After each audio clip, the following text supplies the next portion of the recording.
Hi viewers, welcome to my channel Archana Jamalpur. ఈరోజు మా mummy వాళ్ళ ఇంటికి వచ్చాను. అక్కడ మంగళవారం అమ్మవారిది పూజ చేశారు. ఇలా అందరం కలిసి అమ్మవారికి ఒడి బియ్యము అంతా కలిపేసి పూజ అంతా రెడీ చేసుకున్నాము. ఇలా ఆరతికి ఇంకా తాంబూలానికి చాకది బోనం అంతా రెడీ చేసుకున్నాము ఎల్లమ్మ తల్లి పూజ కోసము. ఇలా వారు కూడా మంగళవారం పూజ చేసుకుంటారు అమ్మవారికి. ఇలా బోనం చేసుకొని ఇంట్లోనే అంతా రెడీ చేసుకొని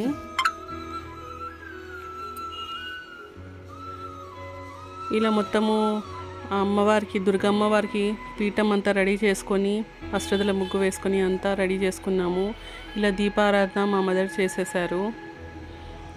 ఇలా అందరం కలిసి ఒడి బియ్యం వేసాము అమ్మవారికి.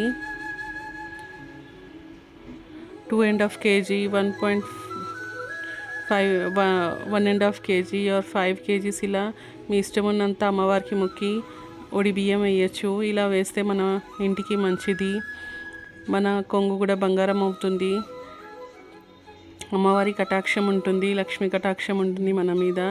ఇలా మా ఫాదరు మేము అందరం కలిసి వేసాము అమ్మవారికి ఒడి బియ్యము.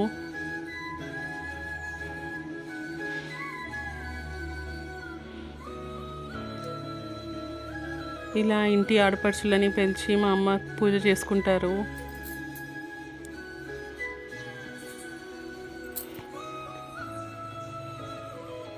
ఇలా మా వదిన వాళ్ళు అందరం కలిసి ఒడి బియ్యం వేసాము అమ్మవారికి.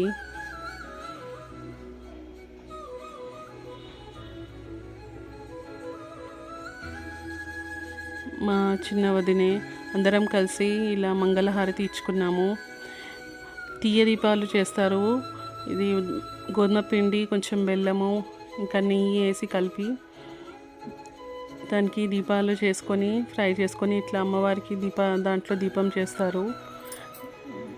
దీపంలో అన్నీ వెలిగించుకొని అమ్మవారికి ఇట్లా ఆరతి ఇస్తే చాలా మంచిది, మంగళకరము, మన ఇంటికి అంతా మంచిగా శుభము అవుతుంది.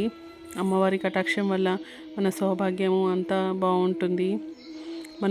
మనం అనుకున్న పనులు తొందరగా నెరవేరుతాయి. ఇలా అమ్మవారికి నైవేద్యం సమర్పించుకున్నాము. పాయసము, బెల్లం పాయసము, ఇంకా పూరి, ఆకుకూర కర్రీ అంతా అమ్మవారికి సమర్పించుకున్నాము. ఇలా మనకి అయినంత మనం ఇంట్లో ఏదో ఒక పూజ చేసుకుంటూ ఉండాలి. అమ్మవార్లకి, దేవుళ్ళకి మంచిది. ఇలా వాళ్ళు కూడా అంతా మొక్కుకున్నారు పూజ, అందుకని చేసుకున్నారు. ఇలా అంతా దీపంతో అమ్మవారికి ఆరతి చేసేసుకొని ఇలా అంతా పూజ కంప్లీట్ అయిపోయింది. అమ్మవారికి నైవేద్యము, తాంబూలము అంతా సమర్పించుకున్నాము, ఇంకా బోనము. నా ఛానల్ని సబ్స్క్రైబ్ చేయండి. జై మాత.